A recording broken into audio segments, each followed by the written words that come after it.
You're listening to Sharkbone, a feeding frenzy of RPG ideas. Sharkbone.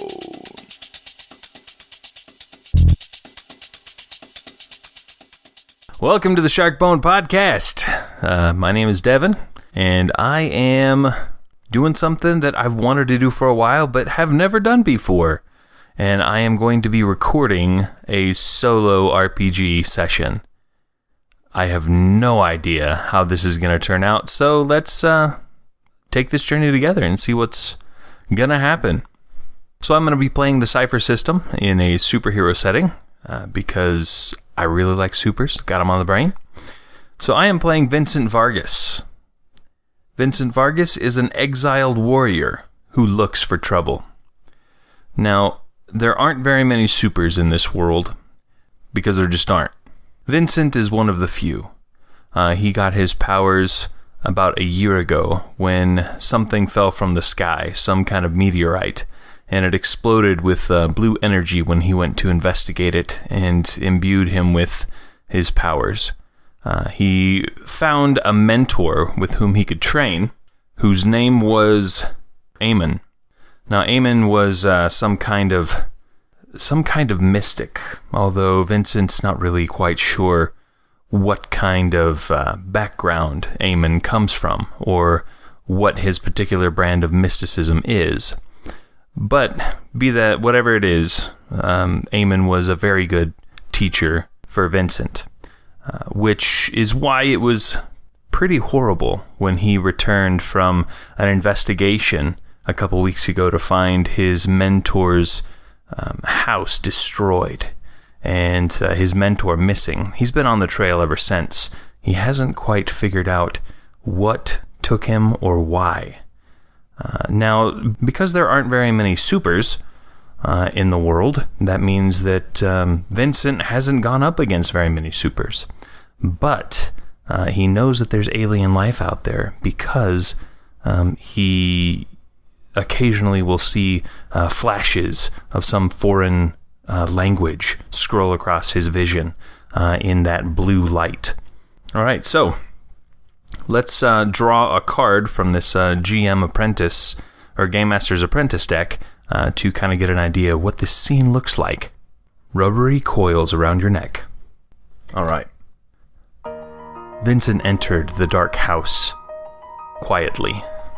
The only sound that accompanied his entrance was the slight creaking of the door as he pushed it open just wide enough so that he could step into the entryway. The house itself was dark. There weren't any lights on outside that he could see, and as he stepped into the entrance, he didn't see any lights either.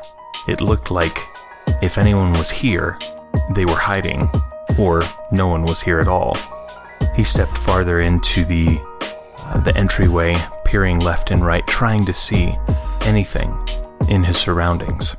So I'm going to go ahead and make a perception test. Because it's dark, I'm going to say it's probably a difficulty 4, which means I need to hit a 12 on my d20 roll. I don't really have any perception skills, so it's just the d20. I got a 10, so that's a failure. Vincent didn't spot anything as he stepped farther into the house, which is why he was caught completely off guard as the slimy, rubbery tentacles lashed out of the darkness and wrapped themselves around his neck. He tried to cry out in surprise, but the pressure the tentacles were putting on his neck was just too much, and the sound only escaped his mouth as a slight "Urk." He thrashed and grabbed at the tentacles, trying to pry them off of his neck. The tentacles are going to do some damage to him because they are a weapon. And I'm going to call it a medium weapon, so that's 4 points of damage. So I'm going to erase 4 points of might, which brings my pool down to 11. And I am going to try and free myself. Vincent reaches up and he grabs the tentacles and strains with all of his might, trying to wrench them free. This is going to be a level 4 monster, as we've already established. So I have to beat a difficulty 4 to try and get these tentacles off of my neck. Now, because this is supers, I'm using the power shifts option, and I have 2 levels of resilience, which gives me 2 levels easier on might tests. And I don't have any skills right now, so that just makes it a difficulty 2. I need to hit a 6 or better on my d20. And that's a 4. I fail. Vincent struggles and he pulls at the tentacles, and it's just not doing any good. The tentacles are just too strong, and violently they slam him into the wall, and then into the other wall, and then up into the ceiling, before finally slamming him down onto the ground and releasing the grip. He coughs in shock as he takes a little bit more damage. Oh no. He should make a might test to avoid taking damage.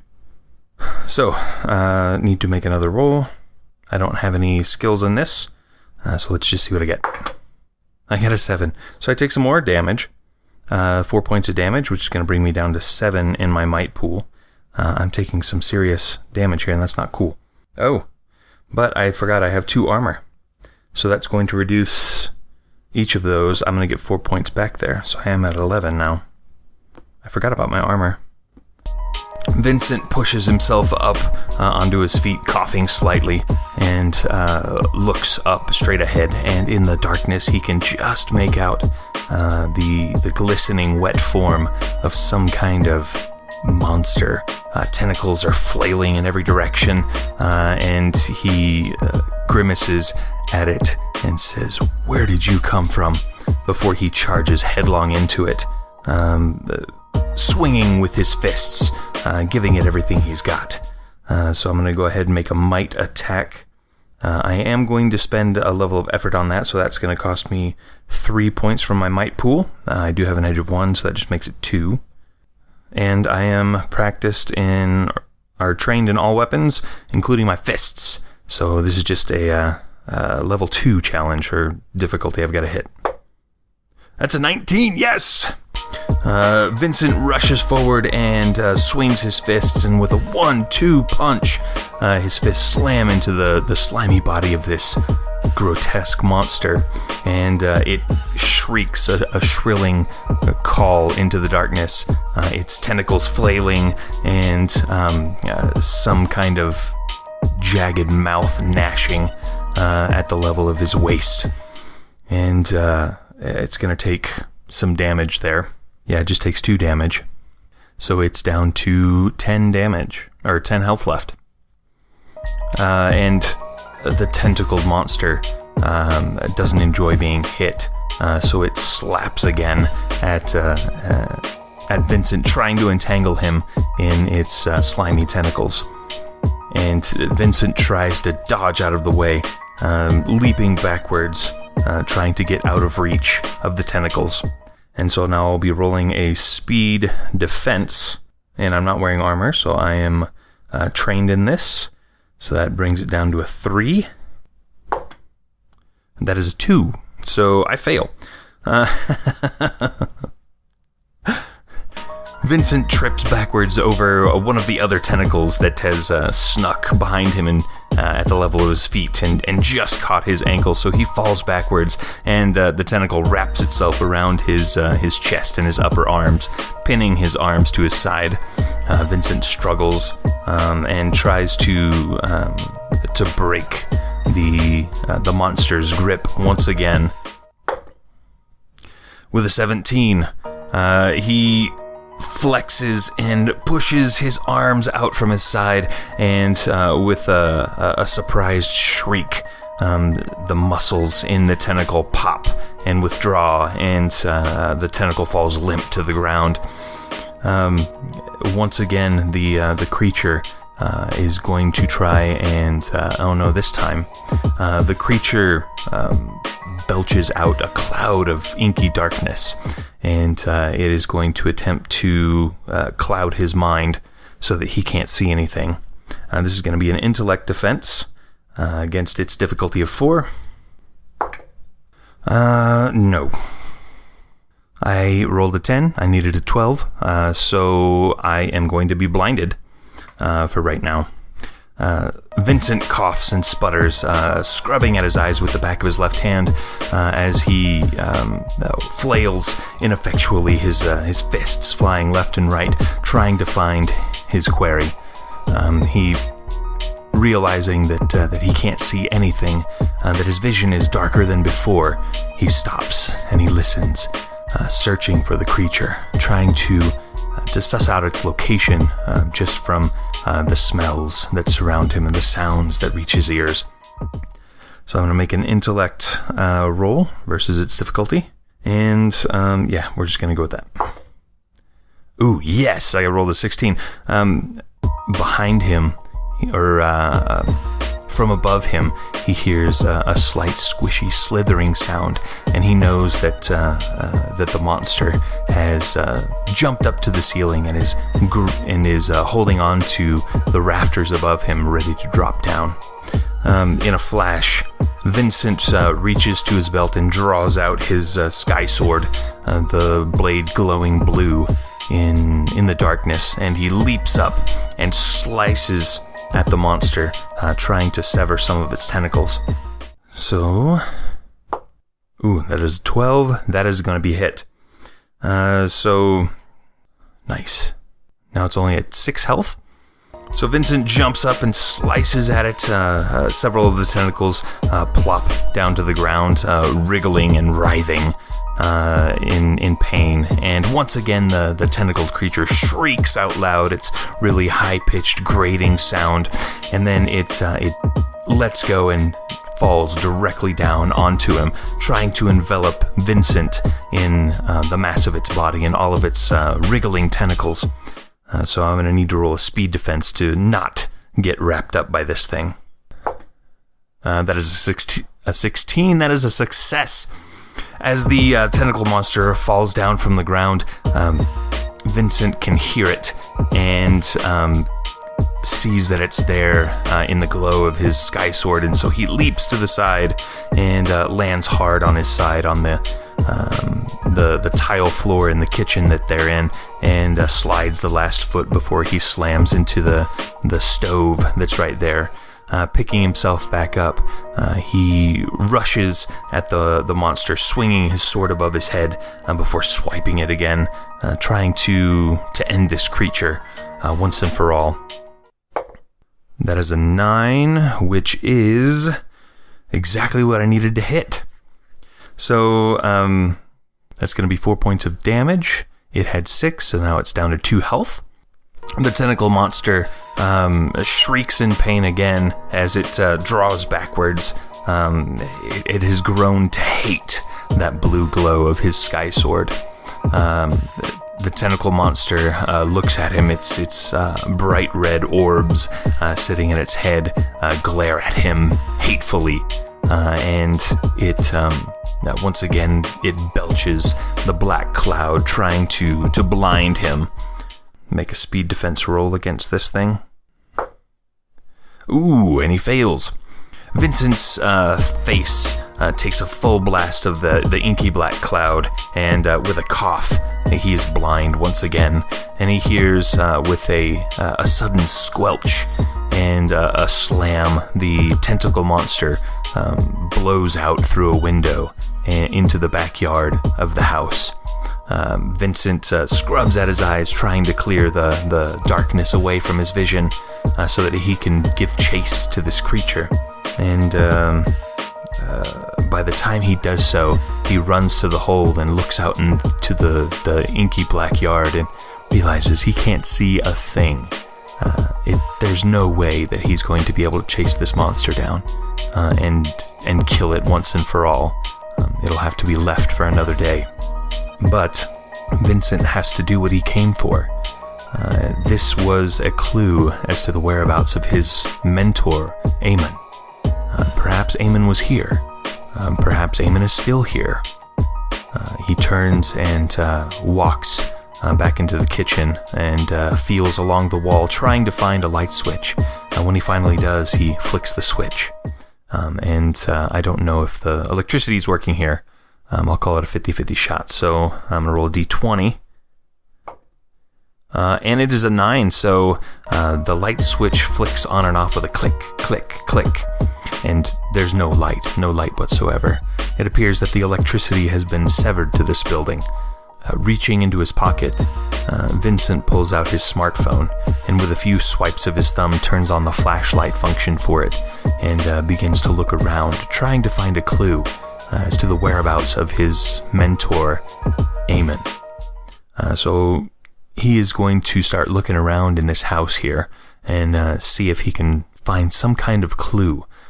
Maybe his master was here, maybe he is still here, or maybe he'll just find some clue that his master is even still alive. So, I'm going to draw a GM or a Game Master's Apprentice card for this one. I think, let's see, there are very poor odds that his master is here. So let's draw the card and see what it says. Oh, nice. It says yes, so his master is here. Vincent searches the ground floor, and he doesn't find any signs of his master, Eamon. But soon he finds a door leading down, or a door leading to some bare wooden steps that lead down into the basement. Vincent takes a tentative step onto the first stair, and the wood creaks underneath him. And as he does so, he hears a frightened gasp coming from downstairs. It sounds a lot like his master, Eamon. Vincent hurries down the steps and, reaching the bottom, shines his smartphone flashlight into the darkness down there. And the light shines upon an older man, grizzled, bald on his head, with a scruffy white beard. He wears faded and dirty blue jeans and some kind of floppy t-shirt or sweater. Vincent's never been quite sure what kind of tops his master wore, but it didn't detract from his master's wisdom or his skill with the martial arts. Eamon looks up at Vincent through puffy purple eyes and croaks, "Who's there?" Vincent takes a step forward, lowering the flashlight, and says, "Master, Eamon, it's me. It's Vincent." Eamon coughs and, with a shudder, begins to sob quietly. And he says, I wasn't sure you would find me. They moved me from so many different places, so many different times. I don't know. Oh, it's so good you found me, though. So very good. Vincent steps forward and takes a look at his master, Eamon, and notes that his master had very obviously been beaten. His master was tied to a chair. Vincent reached down and, with the strength of his arms, tore the bindings from the chair, freeing Eamon. Eamon reached up and clasped Vincent on the shoulder, trying to pull him down for a hug at the same time as he tried to pull himself up from sitting on the chair. Neither effort actually worked the way intended, and Vincent had to tenderly and gingerly stand up, helping his master to his feet. Eamon groaned and began rubbing at his thighs and his calves, leaning down. I think my whole body is asleep. I'll need some time."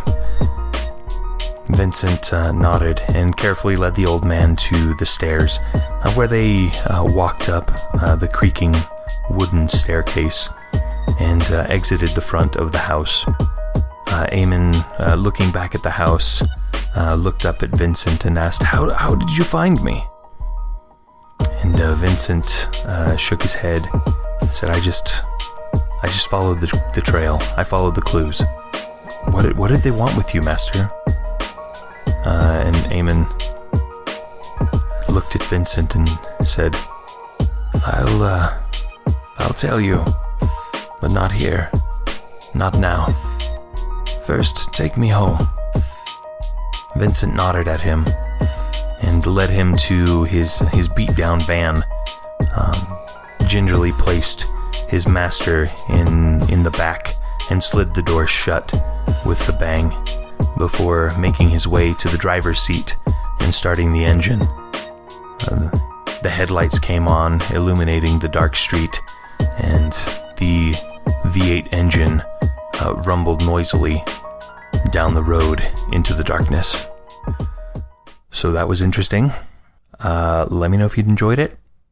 Let me know if it was too long, too short, or what you think could improve it. This is something I'm interested in continuing, so let me know what you think. Once again, you can find me on the Twitters at shark_bone, or you can send me an email to sharkbonecast@gmail.com. And to find other podcast episodes, go to sharkbonepodcast.com. Thanks for listening.